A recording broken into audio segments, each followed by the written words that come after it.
यहां भी supreme court के एक फैसले पर विपक्ष ऐसे खुश हो रहा है जैसे योगी सरकार को बहुत बड़ा झटका लग गया।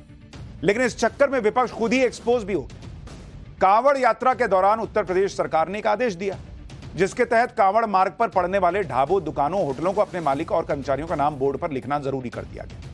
इस आदेश का मकसद सिर्फ कांवड़ यात्रा की शुद्धता और पवित्रता को बनाए रखना। लेकिन आदेश जारी होने के साथ ही विपक्ष ने हंगामा और विरोध करना शुरू कर दिया। इस आदेश को मुसलमानों के खिलाफ बताना शुरू कर दिया। यूपी सरकार के आदेश को सुप्रीम कोर्ट में चुनौती तक दी गई और पैरवी के लिए अभिषेक मनु सिंघवी जैसे बड़े वकील सुप्रीम कोर्ट पहुंच गए। सुनवाई के बाद सुप्रीम कोर्ट ने फैसले पर अंतरिम रोक लगाई है। नेम प्लेट लगाने के आदेश पर अंतरिम रोक लगी है और आगे इस पर सुनवाई होगी। यानी अभी परमानेंट रोक नहीं है, फैसले को गलत बता दिया, ऐसा भी कुछ नहीं हुआ। लेकिन विपक्ष ऐसे दिखा रहा है जैसे योगी सरकार ने कितना बड़ा अत्याचार किया और कोर्ट ने इसको रोक दिया। जबकि यही विपक्ष जब सत्ता में था तो तुष्टीकरण के लिए क्या क्या करता था वो आज आपको याद दिलाऊंगा। आप हैरान रह जाएंगे सुनकर। लेकिन योगी सरकार के इस आदेश पर आज सुप्रीम कोर्ट में सुनवाई के दौरान क्या हुआ, पहले वो जान लीजिए। कोर्ट में याचिकाकर्ता के वकील ने कहा कि इस तरह का कोई आदेश पहले नहीं जारी हुआ। इस आदेश की कानूनी मान्यता ही नहीं है। कोई कानून पुलिस कमिश्नर को यह अधिकार नहीं देता कि वो ऐसा आदेश दे सके। यह आदेश हर ठेले, रेहड़ी, चाय वाले के लिए। फिर अभिषेक मनु सिंघवी ने कहा कि यहां सबसे जरूरी एक बड़ा मुद्दा है। आप किसी रेस्टोरेंट में यह देखकर जाते हैं कि वहां क्या मिल रहा है, ना कि वहां कौन खाना बना और परोस रहा है। हमारे संविधान में ऐसे गणतंत्र की कल्पना नहीं। इस पर जस्टिस भट्टी ने सिंघवी से कहा कि यहां पर आप जमीन पर जो हालात हैं उसे बढ़ा चढ़ाकर पेश मत कीजिए। इस मुद्दे के 3 पहलू हैं: खाद्य सुरक्षा, खाद्य पदार्थों का स्टैंडर्ड और धर्मनिरपेक्षता। और ये तीनों ही इंपॉर्टेंट है। जस्टिस भट्टी ने कहा कि एक मौका हो सकता है जहां हम फूड सेफ्टी और क्वालिटी पर काम कर सकते हैं। सुनवाई के दौरान उत्तर प्रदेश, उत्तराखंड और मध्य प्रदेश सरकार की तरफ से पैरवी के लिए कोई नहीं था। सुप्रीम कोर्ट ने तीनों ही राज्यों को नोटिस जारी किया और मामले की अगली सुनवाई 26 जुलाई को होगी। तब तक यूपी सरकार के आदेश पर अंतरिम रोक लगा दी कि भाई यूपी, उत्तराखंड, मध्य प्रदेश क्या कह रहा है वो सुन लें, तब फैसला देंगे। इसी पे ऐसा माहौल बना रहे हैं जैसे पता नहीं, जैसे सुप्रीम कोर्ट ने कह दिया हो कि नहीं गलत हुआ है। अरे पूरा फैसला तो आने दो। सुप्रीम कोर्ट ने अपने योगी सरकार के फैसले को रद्द नहीं किया, रोक लगाई और वो भी अंतरिम। लेकिन विपक्ष ऐसे उछल रहा है जैसे सुप्रीम कोर्ट ने योगी सरकार को फटकार लगा दी। अखिलेश यादव कह रहे हैं कि योगी सरकार का दिया बुझने से पहले फड़फड़ा रहा है। कांग्रेस कह रही है कि योगी सरकार ने यह आदेश संघ के इशारे पर लिया था जिसे सुप्रीम कोर्ट ने रोक दिया। सुनिए एक बार, फिर बताऊंगा कि सुप्रीम कोर्ट के आदेश में और क्या क्या लिखा है। सरकार का आचरण है। उसी समय मैंने कहा था कि सुप्रीम कोर्ट स्वयं इस बात को संज्ञान में ले और ऐसे कार्रवाई को रोके। इससे दिया बुझने से पहले फड़फड़ाता है। जो सांप्रदायिक राजनीति खत्म हुई है, ये सांप्रदायिक राजनीति का दिया फड़फड़ा रहा है, इसलिए फैसला ले रहे हैं। आज माननीय सर्वोच्च न्यायालय ने उत्तर प्रदेश, उत्तराखंड और मध्य प्रदेश सरकार के उस गैर संवैधानिक आदेश पर रोक लगाई जिस आदेश के तहत तमाम दुकानदारों को, रेहड़ी वालों को, ढाबे वालों को अपने और अपने कर्मचारियों के नाम और उनकी पहचान अपने बोर्ड पर दिखानी थी। ये ऐसा लगता था कि सिर्फ अल्पसंख्यकों के खिलाफ है, लेकिन ये न केवल अल्पसंख्यकों के खिलाफ है, ये दलितों के, आदिवासियों के और तथाकथित पिछड़ी जातियों के खिलाफ भी एक षड्यंत्र रचा जा रहा था और ये आरएसएस की सोच का नतीजा था। ये तो सुप्रीम कोर्ट में हुई सुनवाई की बड़ी बातें आपको बताई और जो रिएक्शन आया वो बताया। लेकिन सुप्रीम कोर्ट ने अपने लिखित आदेश में क्या कहा, आपको यह भी जानना चाहिए। सुप्रीम कोर्ट ने लिखित आदेश में कहा कि अधिकारी यह सुनिश्चित कर सकते हैं कि कांवड़ियों को शाकाहारी भोजन मिले और सफाई का स्टैंडर्ड भी कायम रहे। संबंधित विभाग इसके लिए फूड सेफ्टी स्टैंडर्ड एक्ट 2006 और स्ट्रीट वेंडर एक्ट 2014 के तहत आदेश भी जारी कर सकता है।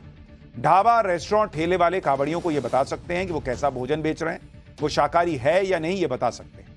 लेकिन दुकान मालिकों या कर्मचारियों के नाम और पहचान उजागर करने के लिए बाध्य नहीं कर सकते। सुनवाई के दौरान जस्टिस एसवी भट्टी ने अपना उदाहरण देते हुए बताया कि केरल के एक शहर में 2 प्रसिद्ध शाकाहारी रेस्टोरेंट हैं, एक हिंदू का, एक मुसलमान का।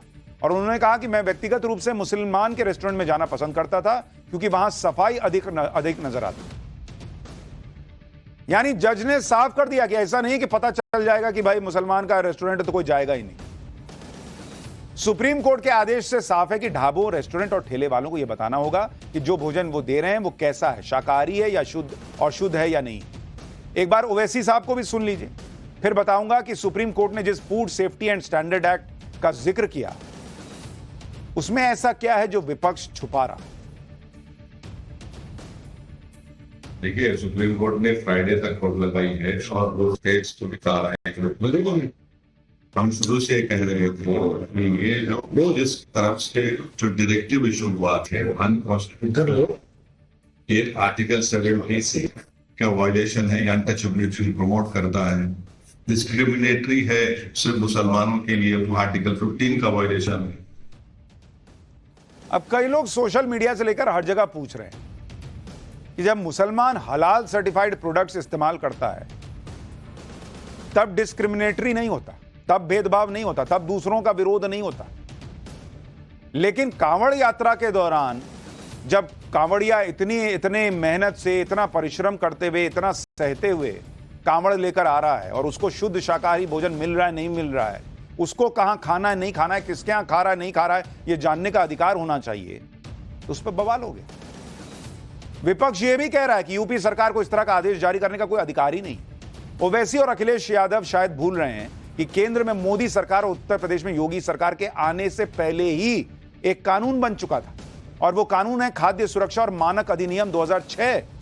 इस कानून के तहत लगभग वही सब है जिसका आदेश योगी सरकार ने जारी किया। खाद्य सुरक्षा और मानक अधिनियम 2006 में यूपीए सरकार के दौर में इसे लागू किया गया था। उस समय उत्तर प्रदेश के मुख्यमंत्री मुलायम सिंह यादव थे। इसके मुताबिक होटल, रेस्टोरेंट, ढाबों और ठेलों समेत सभी भोजनालयों के मालिकों के लिए अपना नाम, फर्म का नाम और लाइसेंस नंबर, यानी वो जो लाइसेंस होता है उसको वहां पे दिखाना जरूरी था, अनिवार्य था। इसके अलावा जो भी सामान बेच रहे हैं उसकी रेट लिस्ट भी बोर्ड पर लगानी है। इस कानून के तहत अगर कोई झूठी या भ्रामक जानकारी देता है तो उसके लिए 3 महीने की सजा और 2 लाख रुपए तक के जुर्माने का प्रावधान है। लाइसेंस नहीं होने पर 6 महीने तक की सजा और 5 लाख रुपए तक के जुर्माने का प्रावधान है। और ये 2012 में लागू हुआ, तब भी यूपी में अखिलेश यादव की सरकार थी। तो जब आप कह रहे थे कि लाइसेंस टांगो दुकान में, जिसमें किसकी दुकान है उसका नाम लिखा होगा, लाइसेंस नंबर लिखा होगा, तब आप सांप्रदायिकता नहीं फैला रहे थे। अब योगी आदित्यनाथ ने कह दिया तो बवाल मच गया। सवाल तो कांग्रेस से लेकर सपा तक से है कि अगर उन्हें संविधान और मुसलमान की इतनी ही चिंता थी तो उन्होंने तब इस फैसले का विरोध क्यों नहीं किया कि नहीं लाइसेंस नहीं टंगेगा। लाइसेंस टंगेगा तो साफ साफ दिख जाएगा कि किसका नाम है, फिर भेदभाव होगा।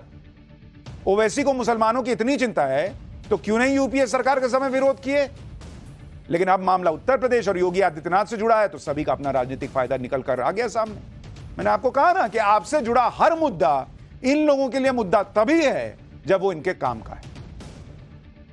सुप्रीम कोर्ट ने फैसले पर रोक लगा, अंतरिम रोक। और उस पर कांवड़िए क्या कह रहे हैं जरा वो भी सुनिए।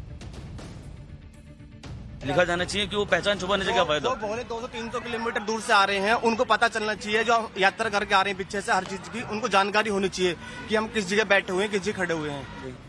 होटल का मालिक कौन है ये बताया जा रहा है, तो इसलिए हमें खुद ही पहचान करनी पड़ेगी ना इस चीज की। तो नहीं, मेरे हिसाब से अपनी पहचान बताना कोई गुनाह तो है नहीं।